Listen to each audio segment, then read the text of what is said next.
24ರಂದು ನವದೆಹಲಿಯಲ್ಲಿ ಗಿರಿಜನ ಸಂಸ್ಕೃತಿಯ ಬೃಹತ್ ಸಮಾವೇಶ. ರಾಜ್ಯದಿಂದ ಸಾವಿರಾರು ಜನರು ಭಾಗಿ. ಮೇ 20ರಂದು ಮಧ್ಯಾಹ್ನ ಸುಮಾರು 12 ಗಂಟೆಗೆ ಸುರೇಂದ್ರನಗರದಲ್ಲಿರುವ ತಮ್ಮ ಕಚೇರಿಯಲ್ಲಿ ವಿಧಾನಪರಿಷತ್ ಸದಸ್ಯ ಶಾಂತಾರಾಮ್ ಸಿದ್ದಿ ಸುದ್ದಿಗೋಷ್ಠಿಯಲ್ಲಿ ಮಾತನಾಡಿ, ಬುಡಕಟ್ಟು ಜನಾಂಗದ ಸಂಸ್ಕೃತಿ ಎಂದರೆ ಇಡೀ ಸನಾತನ ಹಿಂದೂ ಸಂಸ್ಕೃತಿಯ ಮೂಲವಾಗಿದ್ದು, ನಮ್ಮ ಪರಂಪರೆ ಸಂಸ್ಕೃತಿಯನ್ನು ಕಳೆದುಕೊಂಡರೆ ಈ ದೇಶದಲ್ಲಿ ನಮಗೆ ಬದುಕುವ ಹಕ್ಕು ಕೂಡ ಇರುವುದಿಲ್ಲ. ಇಂತಹ ಗಿರಿಜನ ಸಮುದಾಯಗಳ ಸಾಂಸ್ಕೃತಿಕ ವೈಭವ, ಪರಂಪರೆ ಹಾಗೂ ರಾಷ್ಟ್ರೀಯ ಐಕ್ಯತೆಯ ಸಂದೇಶವನ್ನು ದೇಶದ ಮುಂದೆ ಅನಾವರಣಗೊಳಿಸುವ ಉದ್ದೇಶದಿಂದ ಅಖಿಲ ಭಾರತ ಗಿರಿಜನ ಸಾಂಸ್ಕೃತಿಕ ಸಮಾಗಮ ಕಾರ್ಯಕ್ರಮ ನವದೆಹಲಿಯಲ್ಲಿ ಮೇ 24ರಂದು ನಡೆಯಲಿದೆ ಎಂದರಲ್ಲದೆ, ಭೌತಿಕ ಅಭಿವೃದ್ಧಿಯಾದರೆ ಸಾಲದು, ಸಾಂಸ್ಕೃತಿಕ ಹಾಗೂ ಭಾವನಾತ್ಮಕ ಅಭಿವೃದ್ಧಿಯೂ ವಿಶೇಷವಾಗಿ ಬೇಕು. ಮಹಾನ್ ಜನನಾಯಕ ಭಗವಾನ್ ಬಿರ್ಸಾ ಮುಂಡಾ ಅವರ 150ನೇ ಜಯಂತಿ ವರ್ಷದ ಅಂಗವಾಗಿ ಆಯೋಜನೆಗೊಳ್ಳುತ್ತಿರುವ ಈ ಮಹಾಸಂಗಮದಲ್ಲಿ ದೇಶದ ವಿವಿಧ ರಾಜ್ಯಗಳ 500ಕ್ಕೂ ಹೆಚ್ಚು ವಿವಿಧ ಗಿರಿಜನ ಜಾತಿ ಸಮುದಾಯಗಳಿಂದ 3 ಲಕ್ಷಕ್ಕೂ ಅಧಿಕ ಪ್ರತಿನಿಧಿಗಳು ಭಾಗವಹಿಸುವ ನಿರೀಕ್ಷೆ ಇದೆ. ಗಿರಿಜನ ಸಮುದಾಯಗಳ ಸಾಂಸ್ಕೃತಿಕ ಅಸ್ತಿತ್ವ, ಧಾರ್ಮಿಕ ಪರಂಪರೆ ಹಾಗೂ ಸಾಮಾಜಿಕ ಮೌಲ್ಯಗಳನ್ನು ರಾಷ್ಟ್ರೀಯ ವೇದಿಕೆಯಲ್ಲಿ ಪರಿಚಯಿಸುವ ಅಪರೂಪದ ಅವಕಾಶ ಇದಾಗಲಿದೆ.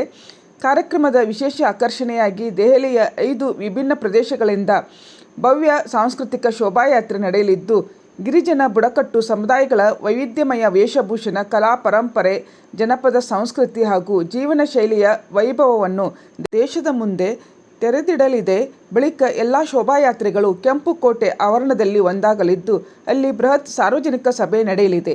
ಕೇಂದ್ರ ಗೃಹ ಸಚಿವ ಅಮಿತ್ ಶಾ ಭಾಗವಹಿಸುವ ನಿರೀಕ್ಷೆ ಇದ್ದು, ಸಭೆಯಲ್ಲಿ ದೇಶದ ವಿವಿಧ ಭಾಗಗಳಿಂದ ಆಗಮಿಸುವ ಗಿರಿಜನ ಮುಖಂಡರು, ಚಿಂತಕರು, ಸ್ವಾಮೀಜಿಗಳು, ಕಲಾವಿದರು ಹಾಗೂ ಸಮಾಜದ ಪ್ರತಿನಿಧಿಗಳು ತಮ್ಮ ಅಭಿಪ್ರಾಯಗಳನ್ನು ಹಂಚಿಕೊಳ್ಳಲಿದ್ದಾರೆ.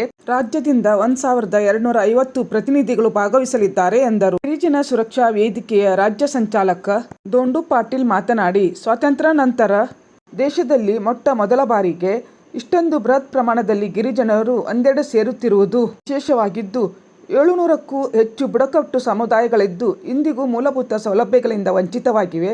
ಹಲವು ಸೌಲಭ್ಯಗಳಿದ್ದರೂ ಬುಡಕಟ್ಟು ಸಮುದಾಯದ ಜನರಿಗೆ ತಲುಪುತ್ತಿಲ್ಲವಾದ್ದರಿಂದ ಈ ರೀತಿಯಲ್ಲಿ ನಮ್ಮ ಸಂಸ್ಕೃತಿ, ಪರಂಪರೆ ಹಾಗೂ ಹಕ್ಕುಗಳ ರಕ್ಷಣೆಗಾಗಿ ಸಂಘಟಿತ ಸಮಾವೇಶ ನಡೆಸಲಾಗುತ್ತಿದೆ ಎಂದರು. ಈ ವೇಳೆ ಜಿಲ್ಲಾ ಸಂಚಾಲಕ ಸಿದ್ದು ಜೋರೆ, ಬಾಬು ಸೆಳಕೆ ಇದ್ದರು.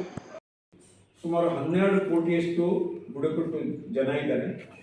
750ಕ್ಕೂ ಹೆಚ್ಚು ಅವರ ಉಪ ಜನಾಂಗಗಳಿವೆ. ಕರ್ನಾಟಕದಲ್ಲಿ ಕೂಡ ಆ ಸಂಸ್ಕೃತಿಯನ್ನ ಆಧಾರ ಇಟ್ಕೊಂಡು ನಮಗೆ ಪರಿಶಿಷ್ಟ ಪಂಗಡ ಅಂತ ಸೇರಿಸುವಾಗ ಕುಲಶಾಸ್ತ್ರ ಅಧ್ಯಯನ ಮಾಡಿ ಅದನ್ನೆಲ್ಲ ಗುರುತಿಸಿ ಪರಿಶಿಷ್ಟ ಪಂಗಡದ ಅರ್ಹತೆ ಕೊಟ್ಟು ಸರ್ಕಾರ ಅನೇಕ ಸೌಲಭ್ಯಗಳು ಮೀಸಲಾತಿ. ಯಾವಾಗ ಆ ನಮ್ಮ ಮೂಲ ಸಂಸ್ಕೃತಿಯನ್ನ ಪರಂಪರೆಯನ್ನು ಕಳ್ಕೊಳ್ತೇವೋ ಆವಾಗ ನಾವು ಸಹಜವಾಗಿ ಈತ ಬುಡಕಟ್ಟು, ಈತ ಪರಿಶಿಷ್ಟ ಪಂಗಡ ಅನ್ನುವಂಥ ಅರ್ಹತೆ ಕಳ್ಕೊಳ್ತೇವೆ.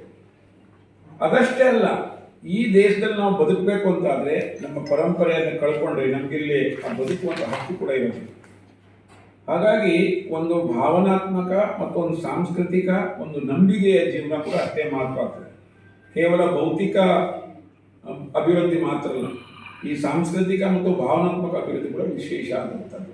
ಈಗ ಆ ನಿಟ್ಟಿನಲ್ಲಿ ನಮ್ಮ ಸಂಸ್ಕೃತಿ, ಪರಂಪರೆ, ಕಲೆ ಎಲ್ಲ ಉಳಿಸಬೇಕು ಅನ್ನೋ ಕಾರಣಕ್ಕೆ ಅಖಿಲ ಭಾರತ ಮಟ್ಟದ ದೊಡ್ಡ ಒಂದು ಸಮ್ಮೇಳನ ನಡೆಯಲಿದೆ, ಸಾಂಸ್ಕೃತಿಕ ಸಮಾವೇಶ. ಆ ಸಮಾವೇಶದ ಮೊದಲು ದಿಲ್ಲಿನಲ್ಲಿ 24ನೇ ತಾರೀಕು 5 ಸ್ಥಳಗಳಿಂದ ಬೃಹತ್ ಶೋಭಾಯಾತ್ರೆ ನಡೀತದೆ. ಆ ಶೋಭಾಯಾತ್ರೆಯಲ್ಲಿ ಈ ಎಲ್ಲ ಪ್ರಕಾರದ ಬುಡಕಟ್ಟು ಜನ ತಮ್ಮ ಸಮುದಾಯದ ವೇಷಗಳನ್ನ, ಭೂಷಗಳನ್ನು ಹಾಕ್ಕೊಂಡು, ಟೋಪಿ ಉದಾತರೆಲ್ಲ ಹಾಕ್ಕೊಂಡು ತಮ್ಮದಾದಂಥ ನೃತ್ಯ ಮಾಡ್ತಾ ವಿಶೇಷವಂತ ಆಕರ್ಷಣೀಯ ಶೋಭಾಯಾತ್ರೆ ಮಾಡ್ತಾರೆ. ಸುಮಾರು 2-3 ಕಿಲೋಮೀಟರ್ ನಡೆದ ಮೇಲೆ ಅದೆಲ್ಲ ಒಂದು ಕಡೆ ಸಮಾಗಮ ಆಗುತ್ತೆ, ಕೆಂಪುಕೋಟೆ ಎದುರುಗಡೆ. ಅಲ್ಲಿ ಸಂಜೆ 6 ಗಂಟೆ ಸುಮಾರಿಗೆ ಈ ಕಾರ್ಯಕ್ರಮ ಶುರು ಆಗ್ತದೆ. ಕಾರ್ಯಕ್ರಮದ ವೇದಿಕೆಯಲ್ಲಿ ವಿಶೇಷವಾಗಿ ಕೇಂದ್ರದ ಮಂತ್ರಿಗಳಂತ ಸನ್ಮಾನ್ಯ ಅಮಿತ್ ಶಾ ಅವರು ಇರ್ತಾರೆ. ಜೊತೆಗೆ ಎಲ್ಲ ಜನಾಂಗದ ನಾಯಕರು, ಒಬ್ಬರು ಇಬ್ಬರು ಜನಾಂಗದ ಸಂಖ್ಯೆ ಆಧಾರದಲ್ಲಿ ಇರ್ತಾರೆ, ಪ್ರಮುಖರು ಇರ್ತಾರೆ, ಸ್ವಾಮೀಜಿಗಳಿರ್ತಾರೆ. ಹೀಗೆ ಬೃಹತ್ ವೇದಿಕೆಯಲ್ಲಿ ಈ ಜನಾಂಗದ ಪ್ರಮುಖರಿಗೆ ತಮ್ಮ ಜನಾಂಗದ ಈ ಸಂಸ್ಕೃತಿ ಪರಂಪರೆ ಉಳಿಸ್ಕೊಳ್ಳಿಕ್ಕೆ ಏನು ಮಾಡಬೇಕು ಅನ್ನುವಂಥ